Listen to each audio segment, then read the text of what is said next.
Aku kemarin diajak pacarku nonton tahu. Astagfirullah, Ra. Kenapa emangnya, Za? Kita sekedar chatan saja sudah termasuk zina, apalagi bertemu berduaan seperti nonton bareng, jalan bareng, dan sebagainya. Karena sesungguhnya yang ketiga itu adalah setan. Meskipun pada awalnya kamu merasa, alah aku kan cuma ketemuan, gak mungkin lah sampai ngelakuin hal yang aneh-aneh. Orang aku pegangan tangan aja enggak. Tapi setan akan melakukan segala hal agar menghasut orang yang berpacaran masuk ke dalam zina yang lebih dalam lagi. Dan kamu tahu, kita sekadar melihat seorang lawan jenis saja sudah termasuk zina mata.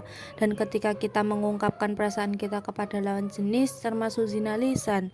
Dan juga ketika kita berangan-angan dan berkeinginan atau nafsu itu termasuk ke dalam zina jiwa. Kemudian larangan berzina itu sudah ditetapkan loh oleh Allah pada Quran Surat Al-Isra ayat 32 yang berbunyi, wala taqrabuz zina innahu kana fahisatan wa sa'a sabila, yang artinya, dan janganlah kamu mendekati zina. Zina itu sungguh suatu perbuatan keji dan suatu jalan yang buruk. Tapi aku udah terlanjur sayang sama dia, Za. Gimana dong? Kamu tahu nggak bahayanya dari berzina itu apa? Kenapa emangnya, Za? Jadi bahaya berzina adalah, pertama, ada seorang laki-laki berpacaran, bersepi-sepi, kemudian berzina. Bukan hanya sekali, bahkan berkali-kali. Akhirnya perempuan tersebut hamil. Kemudian perempuan tersebut meminta pertanggungjawaban kepada laki-laki tersebut. Semula laki-laki tersebut sanggup menikahinya. Namun kenyataannya si laki-laki tersebut menghilang dan tidak memenuhi janjinya. Dan akhirnya perempuan tersebut melahirkan bayinya, kemudian bayi tersebut dibuang.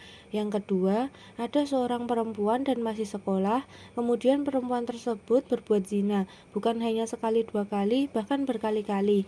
Akhirnya perempuan tersebut hamil. Perempuan tersebut hamil padahal ia masih sekolah. Maka perempuan tersebut malu dengan teman-temannya, dan akhirnya ia pun tidak masuk sekolah. Ia pilih tidak melanjutkan sekolah. Dari dua bahaya tersebut, biasanya itu terjadi karena pergaulan bebas dan kurangnya kedewasaan seseorang karena melakukan sesuatu tanpa memikirkan akibat ke depannya. Wah, ternyata berpacaran atau berzina bisa seberbahaya itu ya. Apalagi kita sebagai perempuan yang paling dirugikan dalam hal tersebut. Tapi kenapa ya ketika kita melakukan sesuatu yang menyalahi aturan Allah itu sangat senang sekali untuk melakukannya. Tapi sebaliknya ketika kita menjalankan perintah Allah itu sangat sulit sekali untuk dilakukannya. Itu kenapa sih, Dah?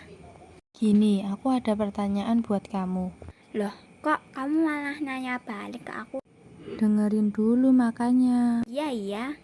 Kamu kalau disuruh milih, pilih nilai bagus atau jelek? Ya jelas nilai bagus lah, pakai nanya. Siapa coba yang mau dapat nilai jelek saat ujian?